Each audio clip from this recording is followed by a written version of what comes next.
السلام علیکم dear students, خیریت سے ہیں؟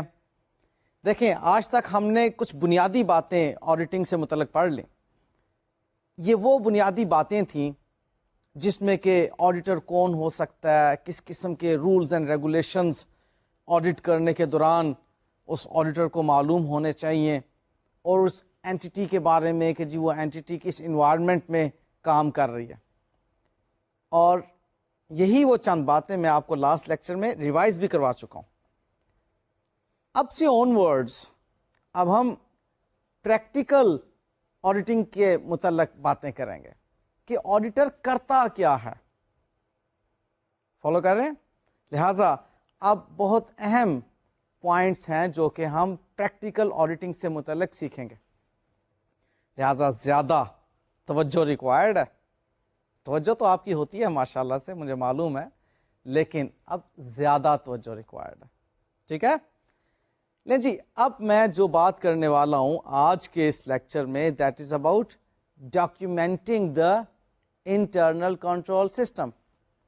اب دیکھیے، لاسٹ لیکچرز میں ہم نے انٹرنل کنٹرول سسٹم کی کچھ باتیں کی تھیں، اور اس سے پہلے بھی ہم نے بات کی تھی کہ وہ جو اینٹیٹی ہے، جس اینٹیٹی کا آڈٹ کرنا ہے، وہ اینٹیٹی کس انوائرمنٹ میں کام کر رہی ہے، اور اس اینٹیٹی کا اکاؤنٹنگ سسٹم کیا ہے، اور اس اینٹیٹی میں انٹرنل کنٹرول سسٹم کیا ہے۔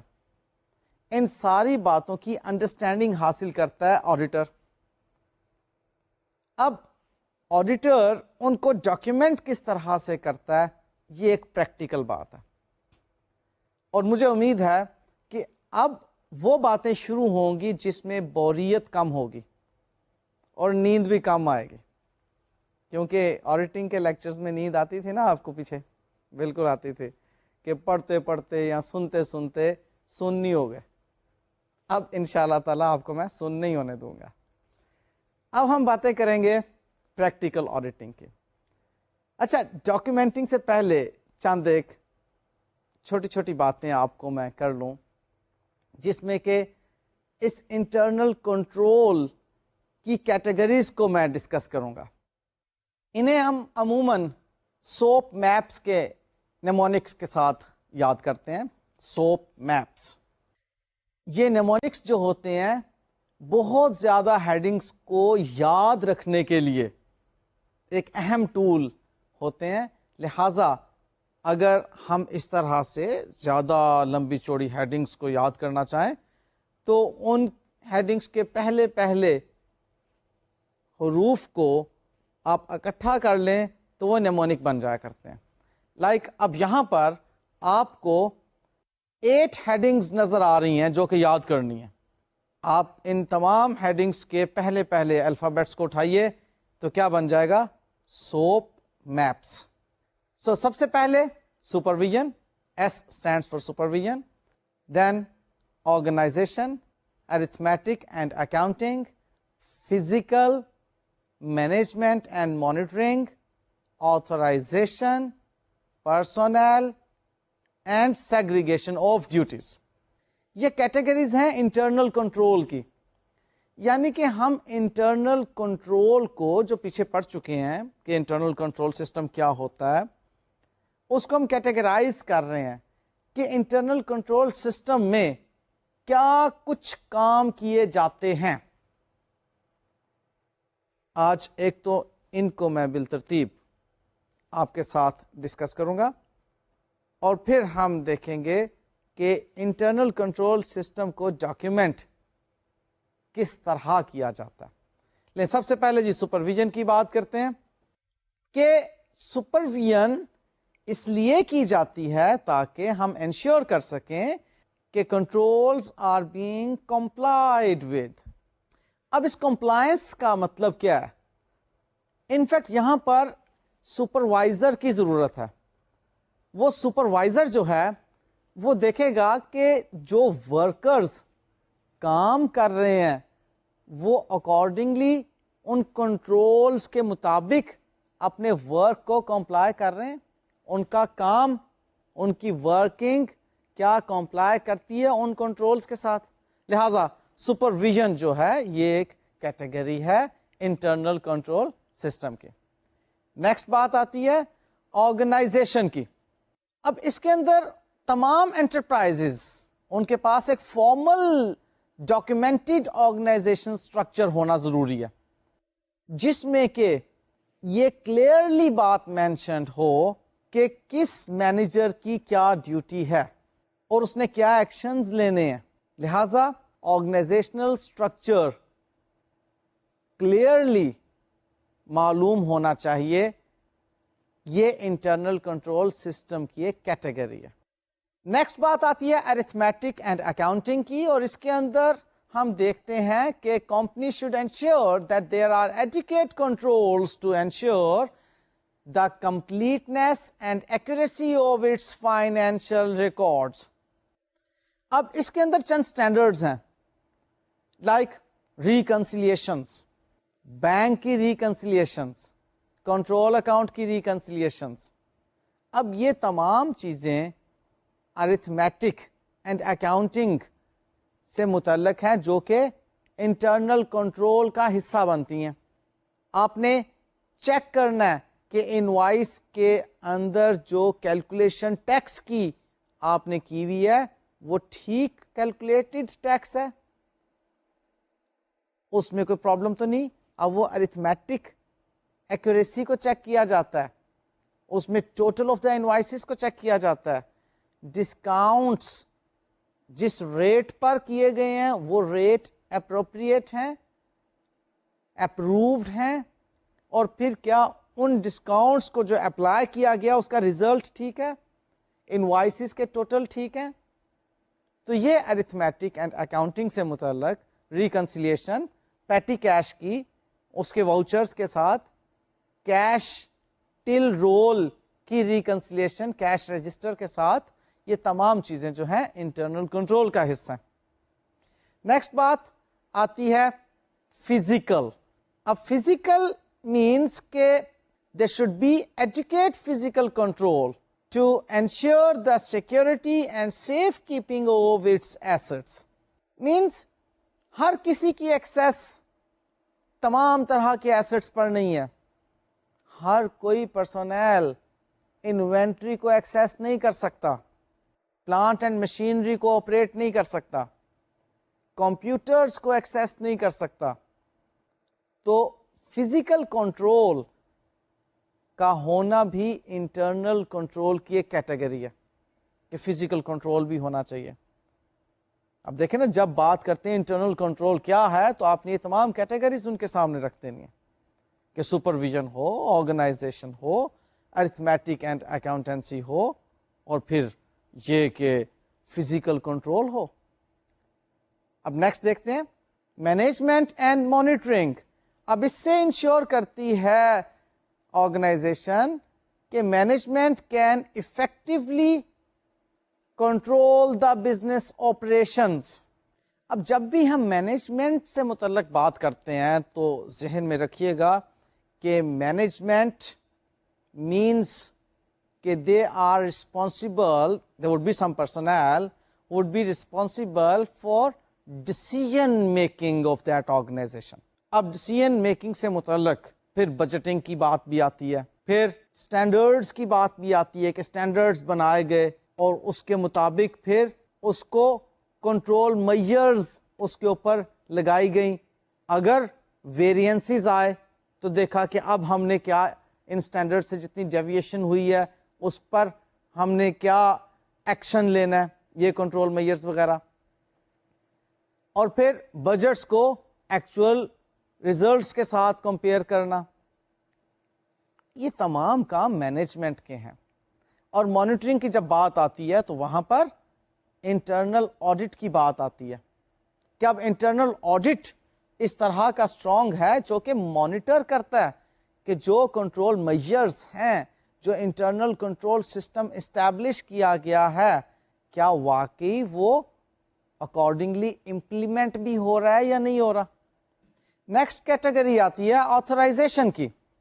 اٹ مینس کہ all transactions should be authorised. اب transactions should be authorised means کہ آپ نے جو پرچیزنگ کی ہے اس کی انوائسز، ان کی گڈس کا فزیکلی ریسیو ہونا، ان کی گڈس کو ریسیو ہونے سے پہلے ان کا انسپیکٹ ہونا، یعنی کہ انسپیکشن کے بعد وہ اسٹور میں ریسیو ہوتی ہیں. ریسیو ہونے سے مطلب یہی لیجئے گا کہ اسٹور ہونا اس کا. اور پھر وہ آئی ہیں جب انسپیکشن سے پہلے ان کا پرچیز آرڈر کے مطابق ہونا. اب یہ تمام چیزیں اکارڈنگلی آتھورائز کی جاتی ہیں کہ جی پرچیزنگ ہم نے واقعی اتنے کی ہے اور یہ سب کچھ ہمارے نالج میں ہے. مینجمنٹ اس کو آتھورائز کرتی ہے. سیلز ہیں، سیلز واقعی اتنی پرائس پر کی جائیں گی. سیلریز اینڈ ویجز ہیں، پے رول کی بات ہے، ان گریڈس کی اتنی سیلریز اینڈ ویجز ہوں گی. اب یہ تمام باتیں آتھورائزیشن ریکوائر کر رہی ہیں. سو جب تک یہ آتھورائزیشن پراپر نہیں ہوگی اس وقت تک فائنینشیل اکاؤنٹنگ ٹھیک نہیں ہو سکے گی. لہذا آتھورائزیشن ایک اہم کیٹیگری ہے انٹرنل کنٹرول سسٹم کی. اوکے، نیکسٹ دیکھتے ہیں پرسونل. اس میں ہم یہ بات جانتے ہیں کہ employees should be appropriately qualified, اور ان کا اتنا کیلیبر ہونا چاہیے کہ وہ جو رسپانسبلٹی ان کو سونپی گئی ہے اس کو صحیح طریقے سے سر انجام دے سکیں. پرسونل اس لیول کے ہونے چاہیے. اب جب ہم یہ بات کرتے ہیں تو یہاں پر ان کی کوالیفیکیشن بھی آ جاتی ہے، پھر اکارڈنگلی ان کی ٹریننگ بھی آ جاتی ہے. آپ ایک کوالیفائڈ بندے کو رکھ لیں لیکن اپنی انوائرمنٹ کے مطابق ان کو ٹرینڈ نہ کریں تو وہ آپ کو سیٹسفائی نہیں کر سکتا. پھر آپ کو اپنی انوائرمنٹ کے مطابق ان کو ٹرینڈ بھی کرنا ہوتا ہے. سو پرسونل پراپرلی کوالیفائڈ ہیں یا نہیں، اور کیا سوٹیبلی کیلیبر ان کی رسپانسبلٹیز کے حوالے سے ہے یا نہیں، یہ بات انٹرنل کنٹرول سسٹم کے اندر دیکھی جاتی ہے. نیکسٹ جو کہ انتہا درجے کی اہم کیٹیگری ہے، that is segregation of duties. Segregation of duties means کہ ہم نے اس بات کو انشور کرنا ہے کہ ایک شخص تمام کام سر انجام نہیں دے رہا آغاز سے لے کے آخر تک. پرفیکٹ سیگریگیشن آف ڈیوٹیز ہونا ضروری ہے. یہ انٹرنل کنٹرول کا ایک بہت اہم حصہ ہے. اگر سیگریگیشن آف ڈیوٹیز نہیں ہے تو آپ کا انٹرنل کنٹرول ایک انتہائی ویک انٹرنل کنٹرول ہے. اب سیگریگیشن آف ڈیوٹیز سے کیا مراد ہے؟ ہم ایک ایگزامپل لیتے ہیں. انوینٹری را مٹیریل پرچیز کرنے کی، یعنی کہ را مٹیریل کو پرچیز کرنے کے ریفرنس میں اور اس سے متعلق اس کی اکاؤنٹنگ انٹری کو بکس آف اکاؤنٹس میں ریکارڈ کرنے تک کیا ایک ہی شخص رسپانسیبل ہونا چاہیے یا ہمیں ڈیوٹیز کو سیگریگیٹ کرنا چاہیے، رسپانسبلٹیز کو ڈیوائڈ کرنا چاہیے؟ لائک را مٹیریل کی کوانٹیٹی کتنی ریکوائرڈ ہے، اس کو آرڈر کس سپلائر کو کرنا چاہیے. یہ مختلف باتیں ہیں، میں اس کی طرف دوبارہ سے آؤں گا. وہ وصول ہو گئی ہیں اکارڈنگ ٹو دا آرڈر یا نہیں، ان کی کوالٹی پراپرلی انسپیکٹ کس نے کرنی ہے، اس کو سٹور کرنے کے اعتبار سے کون رسپانسیبل ہے، اور اس کی فائنینشیل انفارمیشن کو جو منی ٹرمز کے اندر موجود ہے کس نے ریکارڈ کرنا ہے. اب دیکھیے نا کہ ایک پروڈکشن مینیجر ریکویزٹ کرتا ہے کہ مجھے 500 kg کوانٹٹی ریکوائرڈ ہے. اب وہی پروڈکشن مینیجر پرچیزنگ کے اعتبار سے سلیکٹ کرتا ہے سپلائر کو کہ جی میں نے یہ 500 kg را مٹیریل فلانے سپلائر سے پرچیز کرنا ہے.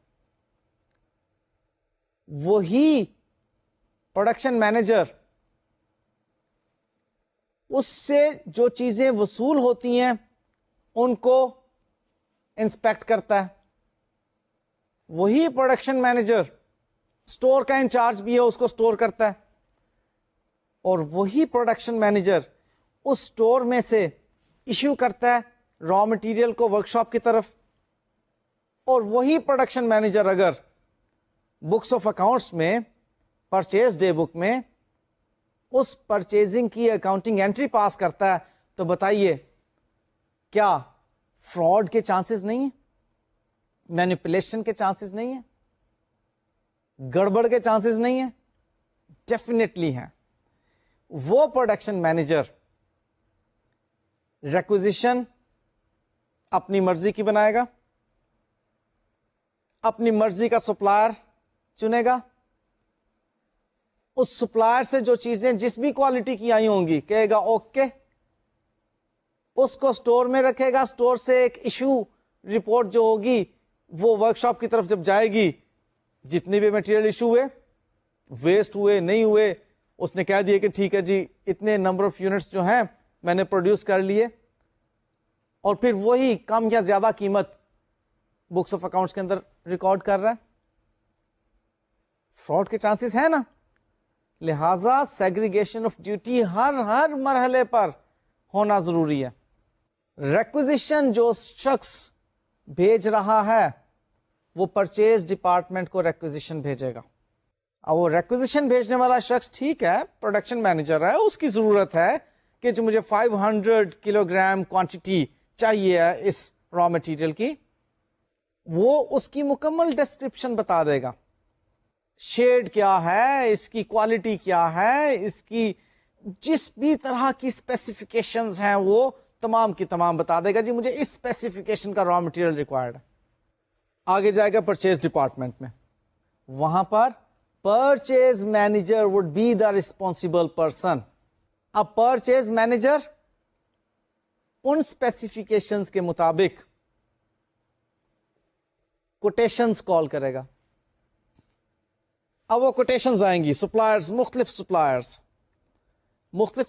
کوٹیشنز بھیج رہے ہیں, مختلف ریٹس اس میں کوٹ ہوئے ہیں. اسپیسیفکیشنز وہی جو کہ پروڈکشن مینیجر نے ریکوائر کی ہیں, کوالٹی وہی, ہر طرح سے اسی کوالٹی کو آپ سپلائرز کی طرف کمیونیکیٹ کریں گے اور سپلائرز کوٹیشنز بھیج دیں گے. اب وہ کوٹیشنز کے مطابق پرچیز آرڈر کی تیاری پرچیز ڈپارٹمنٹ کر رہا ہے کہ ٹھیک ہے جی. اب وہ ایک ٹیم پرچیز کمیٹی جسے کہتے ہیں وہ بیٹھی ہوگی, وہ ان کوٹیشنز میں سے سلیکٹ کرے گی سوٹیبل کوٹیشن کو, پرائس وائز بھی, کوالٹی وائز بھی, اور ٹرمز اینڈ کنڈیشنز وائز بھی. اب وہاں سے جو سپلائر سلیکٹ ہو جائے گا اس سپلائر کو پرچیز آرڈر پرچیز ڈپارٹمنٹ بھیجے گا. اب وہاں پر الگ پرچیز مینیجر ہے جو کہ یہ رسپانسبلٹی پرفارم کر رہا ہے.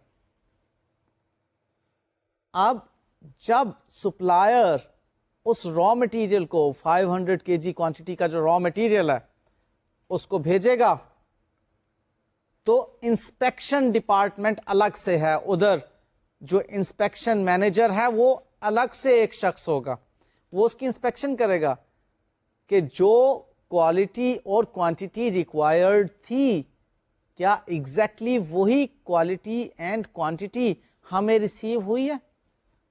یہاں پر وہ ایک ڈاکیومنٹ تیار کرے گا, اس کو پرچیز آرڈر کے ساتھ کمپیئر کرے گا, اور وہ تمام را مٹیریل سٹور میں بھیج دے گا. وہاں پر سٹور مینیجر اس کو ریسیو کرے گا اور شیلفز میں یا باکس میں یا جو بھی اس کی پلیس ہے, لوکیشن ہے, اس جگہ پر وہ رکھ دے گا. اور پھر اس ریکوزیشن کے مطابق جو کہ ریکوزیشن پروڈکشن مینیجر کی تھی اس کو اتنا را مٹیریل ایشو کر دے گا, اور پرچیز انوائس آتھرائزیشن کے لیے بھیج دی جائے گی. اب پرچیز انوائس کو جو بھی لوگ آتھورائزڈ ہوں گے وہ اس کو اپروو کر دیں گے کہ okay this purchasing is according to the all procedures which were set for the purchasing. یہ all procedures میں نے اس لیے کہا کہ اس کے اندر ہماری تمام کوٹیشنز، پرچیز کمیٹی اور وغیرہ وغیرہ جو پروسیجرز تھے اس کے مطابق ہے. اب وہ جب اپروو ہو جائے گی تب وہ جائے گی اکاؤنٹس ڈپارٹمنٹ میں، اور ادھر اکاؤنٹس ڈپارٹمنٹ میں ایک الگ سے شخص ہوگا جو اس کو ریکارڈ کرے گا بکس آف اکاؤنٹس کے اندر ایگزیکٹلی اسی اماؤنٹ پر جو کہ پرچیز انوائس پہ موجود ہوں گی اور جو اپروو ہوئی ہوئی ہوں گی. اب دیکھ لیجئے کہ اگر یہاں پر ایک ہی شخص تمام کام سر انجام دے رہا ہوتا تو وہ ضرور کوئی نہ کوئی کارنامہ سر انجام دیتا، لیکن یہاں پر جب ہم نے سیگریگیٹ کر دیا ڈیوٹیز کو تو کسی کارنامے سے ہم نے جو ہے اس آرگنائزیشن کو بچا لیا. یہ ہے انٹرنل کنٹرول. ٹھیک ہے جی. سو یہ میں نے جو آپ کو سوپ میپس کے تحت 8 کیٹیگریز بتائی ہیں انٹرنل کنٹرول کی، ایز اے اسٹوڈنٹ آپ لوگوں کو بہت اچھے طریقے سے یاد ہونا چاہیے، اور بلکہ میں کہوں گا کہ اگر کل کو آپ کہیں ایز این آڈیٹر جاتے ہیں تو یہ انٹرنل کنٹرول کے ریفرنس میں آپ کے ذہن میں باتیں بڑی تازہ ہونی چاہیے، آپ کے ذہن میں رہنا چاہیے کہ ہم نے انٹرنل کنٹرول کو کس کس لیول پر جا کے دیکھنا ہے. ٹھیک ہے. نیکسٹ اب ہم جو بات کرنے جا رہے ہیں وہ ہے documenting the internal control system سے متعلق. When we talk about documenting the internal control system تو یاد رکھیے یہ انتہائی ایک پریکٹیکل کام ہے جو کہ آڈیٹر کے کرنے کا. ابھی تک کے جتنے پچھلے کام تھے وہ یا تو کسی قانون کی بات تھی یا ریگولیشنز کی بات تھی یا وہ انڈرسٹینڈنگز لے رہا تھا، آبزرویشنز تھیں، واک تھرو تھے، یہ چیزیں تھیں. اب آڈیٹر کے کرنے کے کام شروع ہو گئے، جس میں سب سے پہلا کام آڈیٹر جو کرتا ہے وہ انٹرنل کنٹرول سسٹم کو ڈاکیومنٹ کرتا ہے.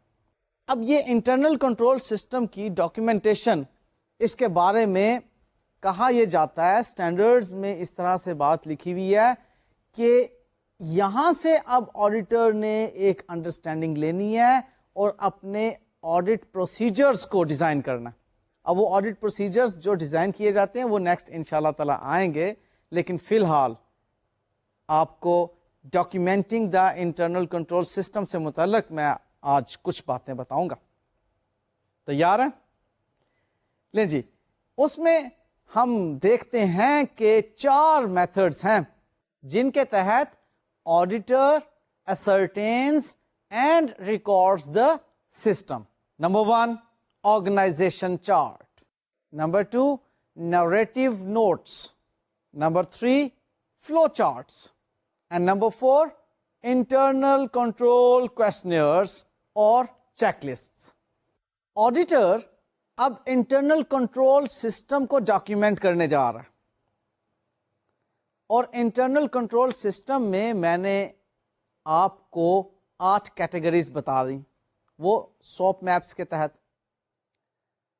اب اس میں آڈیٹر نے انفیکٹ ان تمام کیٹیگریز کو کور کرنا ہے، لہذا جو ڈاکیومنٹ ہوگا وہ بھی کمپریہنسو ہونا چاہیے. یہاں میں نے جو آپ کو 4 میتھڈز بتائے ہیں یہ چاروں میتھڈز ایٹ اے ٹائم بھی آپ کو نظر آ سکتے ہیں، اور یہ بھی ضروری نہیں ہے کہ چاروں کے چاروں میتھڈز جو ہیں اپلائی کرے آڈیٹر ڈاکیومنٹ کرنے کے لیے، کیونکہ ہم صرف یہ چاہتے ہیں کہ ہم مینس آڈیٹرز صرف یہ چاہتے ہیں کہ انٹرنل کنٹرول جو ادھر موجود ہے وہ ہمارے پاس ڈاکیومنٹ ہو جائے. اس کے لیے ہم چاہیں تو آرگنائزیشن چارٹ بنائیں، چاہے تو ہم نیریٹو نوٹس لے لیں، چاہیں تو ہم فلو چارٹس بنائیں، چاہیں تو انٹرنل کنٹرول کویسچنرز بنائیں، اور چاہیں تو یہ سارا کچھ بھی ہم بنا لیں. ڈیپینڈ کرتا ہے آرگنائزیشن کیسی ہے, چھوٹی آرگنائزیشن ہے یا بہت بڑی آرگنائزیشن ہے جو کہ بہت فارمل انداز میں چل رہی ہے. بہرحال باتیں جب آگے چلیں گی تو آپ کو انشاءاللہ مزید کلیئر ہو جائے گا کہ یہ آرگنائزیشن چارٹ کا ہونا یا نیریٹو نوٹس کا ہونا یا فلو چارٹس کا ہونا یا انٹرنل کنٹرول کویسچنئرز کا ہونا, کب کب اس کی ضرورت پیش آتی ہے. اب میں بات کرنے لگا ہوں آرگنائزیشن چارٹ کی. آرگینوگرام بھی اس کو بعض بکس کہتی ہیں. آرگنائزیشن چارٹ کے ذریعے سے ایک تو ہائرارکی کا پتہ چل جاتا ہے کہ آرگنائزیشن میں who is the head and who is the next and who is responsible to report to whom and what would be the responsibilities of the personnel. آپ کو میں ایک آرگنائزیشن چارٹ بڑا سادہ سا دکھاتا ہوں. بڑے کمپلیکس آرگنائزیشن چارٹ بھی ہوتے ہیں, لیکن آپ کے لیول پر میں ایک بڑا سادہ سا آرگنائزیشن چارٹ دکھاتا ہوں. اس کو دیکھ کر ہمیں کچھ اندازہ ہو جائے گا کہ آرگنائزیشن چارٹ کیا ہوتا ہے. اس میں آپ دیکھ رہے ہیں کہ ٹاپ پر مینیجنگ ڈائریکٹر ہے, اس کے نیچے 3 ڈائریکٹرز ہیں, production director, sales director, finance director. اب پروڈکشن ڈائریکٹر کے نیچے 3 مینیجرز ہیں, ایک پروڈکشن پلاننگ مینیجر, ایک فیکٹری مینیجر, ایک پرچیز کنٹرولر. اب سیلز ڈائریکٹر کے نیچے 2 مینیجر ہیں, distribution manager and advertising manager. اور فائنینس ڈائریکٹر کے تحت مزید آپ کو نظر آ رہے ہیں 2 مینیجرز ہیں, چیف اکاؤنٹنٹ اور مینیجر اکاؤنٹس. یہ آرگنائزیشن چارٹ جو بھی آپ نے دیکھا ایک بڑا ہی سادہ سا آرگنائزیشن چارٹ ہے.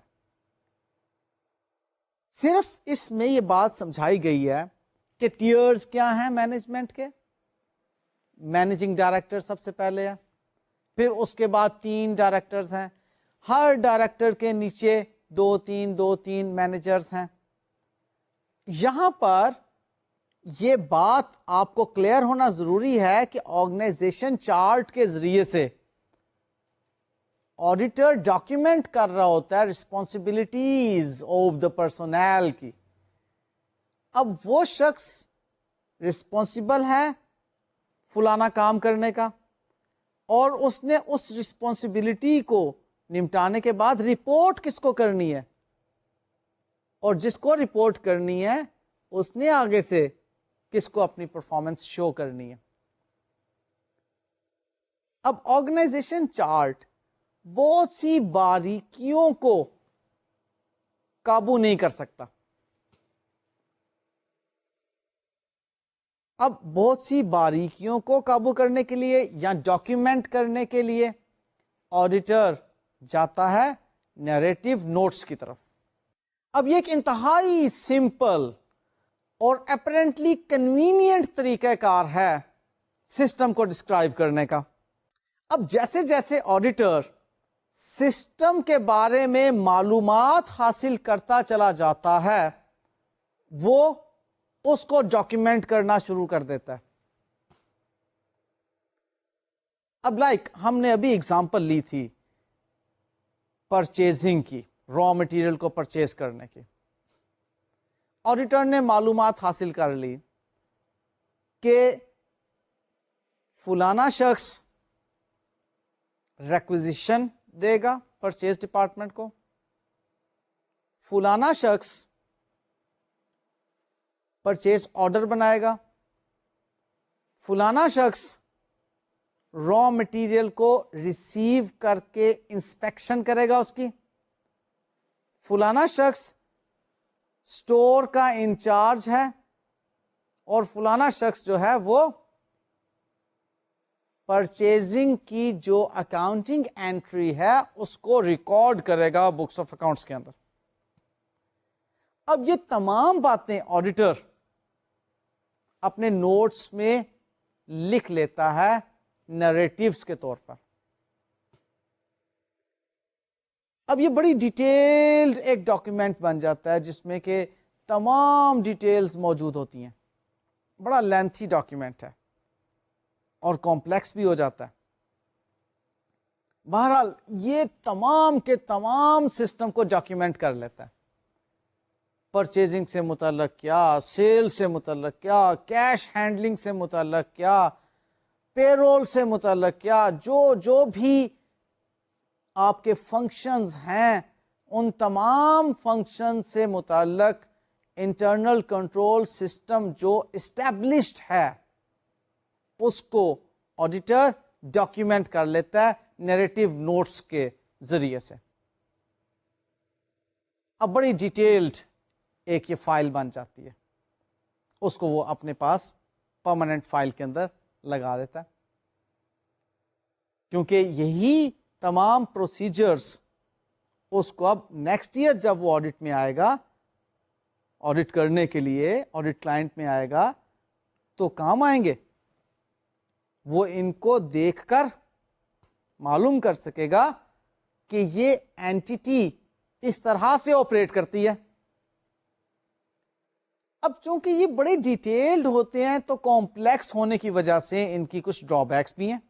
وہ شارٹ کمنگس کیا ہیں؟ فار ایگزامپل کہ بہت زیادہ ڈسپروپورشنیٹ اماؤنٹ آف اسپیس یہ گھیر لیتے ہیں نوٹس فائل کے، پھر نوٹس میں بھی ڈیفیکلٹ ٹو انٹرپریٹ، اور پھر یہ پریشانی کہ اگر کوئی پرسونل، جیسے میں کہہ رہا ہوں فلانا شخص، وہ سلیم اللہ صاحب جو کہ پرچیز آرڈر بنانے کے لیے رسپانسیبل تھے، اگر آرگنائزیشن چھوڑ کر چلے جاتے ہیں تو نیریٹو نوٹس تو آپ کو دوبارہ سے پھر بنانے پڑیں گے نا، کہ سلیم اللہ صاحب از نو مور ان دا آرگنائزیشن. اب کلیم اللہ صاحب جو ہیں وہ اس آرگنائزیشن میں پرچیز آرڈر تحریر فرمائیں گے، تو دوبارہ سے اب آپ کو نیریٹو نوٹس بنانا پڑیں گے نا، اس کو آلٹر کرنا پڑے گا.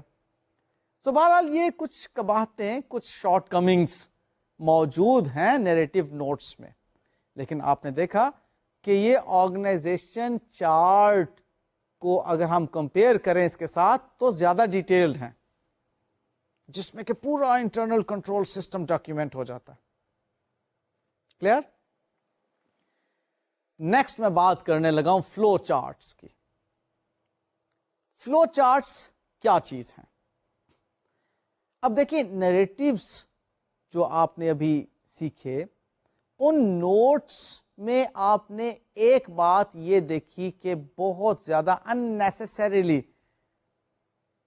اسپیس آکوپائی کر لیتے ہیں وہ آپ کی پرماننٹ فائل کی، بہت ڈیٹیلڈ ہوتے ہیں نا. اب فلو چارٹس میں ہم اسی انٹرنل کنٹرول سسٹم کو سمبلز کے ذریعے سے ڈاکیومنٹ کر رہے ہوتے ہیں.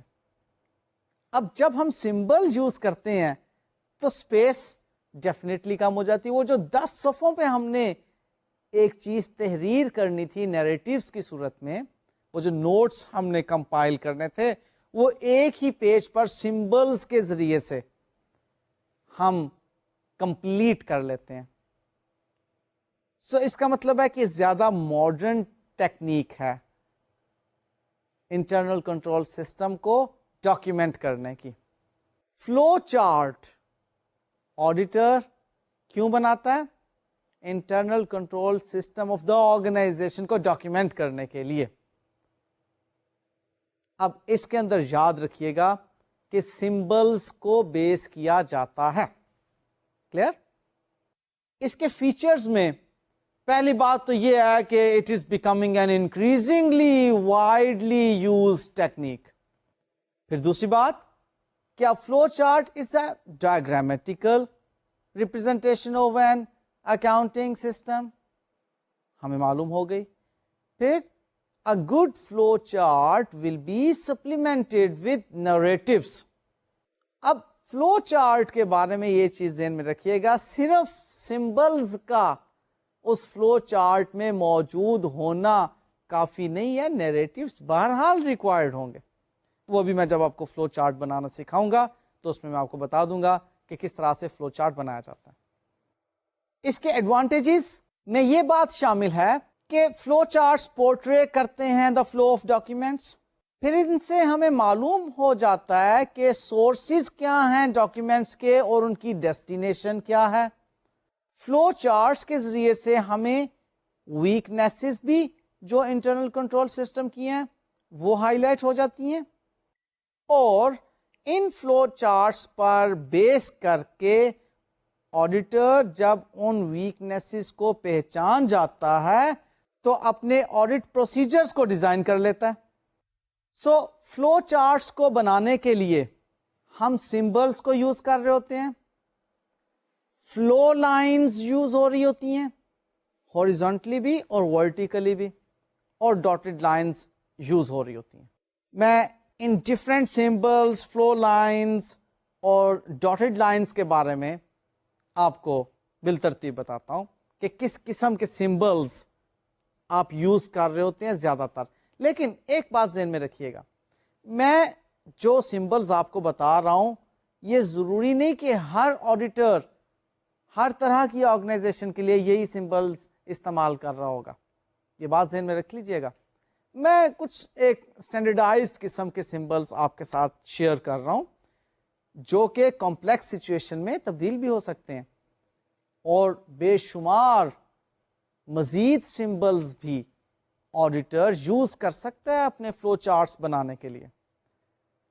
لائک ڈاکیومنٹ کے لیے آپ کو ایک اسکوئر سمبل نظر آ رہا ہے, ضروری نہیں کہ یہ اسکوئر ہی ہو, ریکٹینگولر بھی ہو سکتا ہے, ٹھیک ہے. پھر multi part set of documents کے لیے آپ دیکھ رہے ہیں کہ 2-3 ڈاکیومنٹس آپ کو اوپر تلے نظر آ رہے ہیں.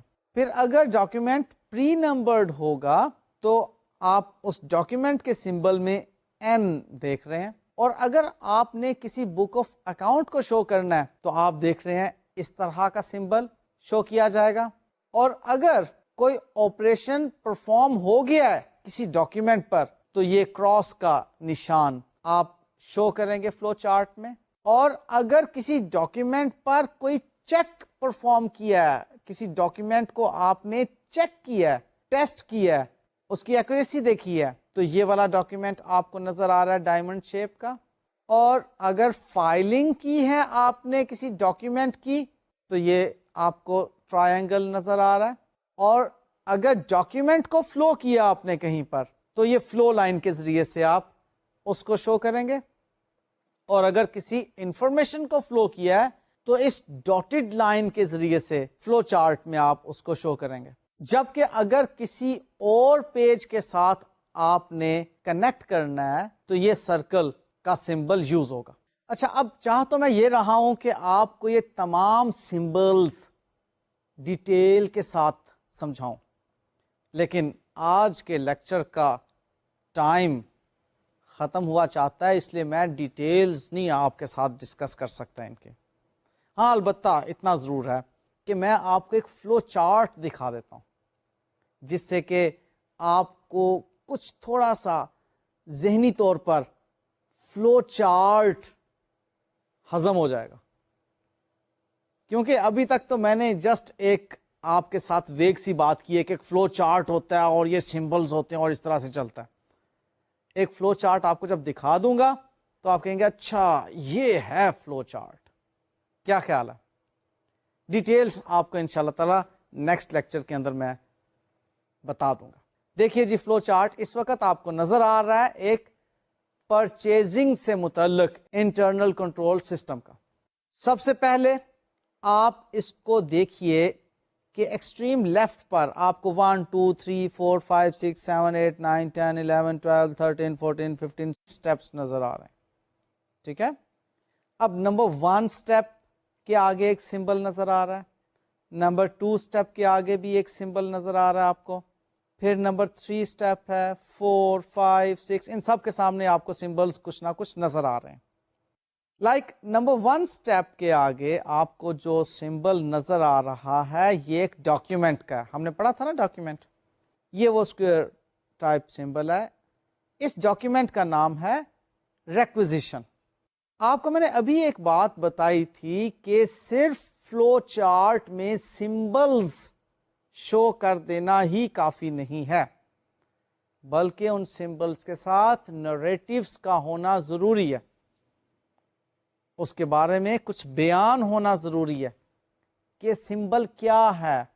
تو دیکھیے وہ جو نمبر 1 ڈاکیومنٹ ریکویزیشن ہے اس کے بارے میں نیریٹیوز آپ کو بتا رہے ہیں کہ یہ requisition note was raised when goods are at a preset reorder level.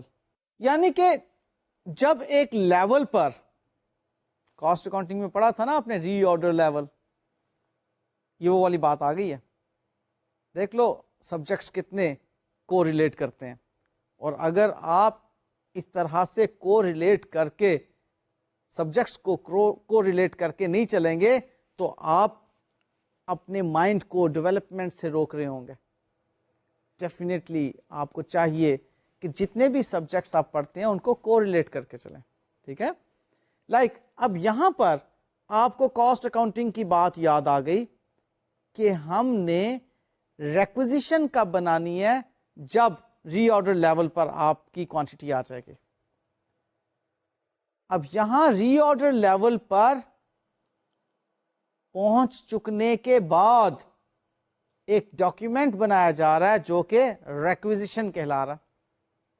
یہ فلو چارٹ میں آپ نے شو کر دیا اور نیریٹو میں بتا دیا کہ ڈاکیومنٹ کب بنایا جاتا ہے. انٹرنل کنٹرول ہے نا ہمارا, ایسے ہی تو نہیں کہ روزانہ ریکویزیشنز بن رہی ہیں. انٹرنل کنٹرول ہمارا نیریٹو میں بیان ہو گیا اور سمبل ہم نے شو کر دیا. ٹھیک ہے, نیکسٹ دیکھتے ہیں. نمبر 2, آپ کو ایک کراس نظر آ رہا ہے. میں نے کراس کے بارے میں آپ کو بتایا تھا کہ جب کوئی ایک کام پرفارم ہو چکا ہو تو آپ کراس کر دیتے ہیں. اب نیریٹو دیکھتے ہیں کہ کیا ہمیں بتاتا ہے. نیریٹو میں لکھا ہوا ہے کہ سائنڈ بائی اسٹور مینیجر.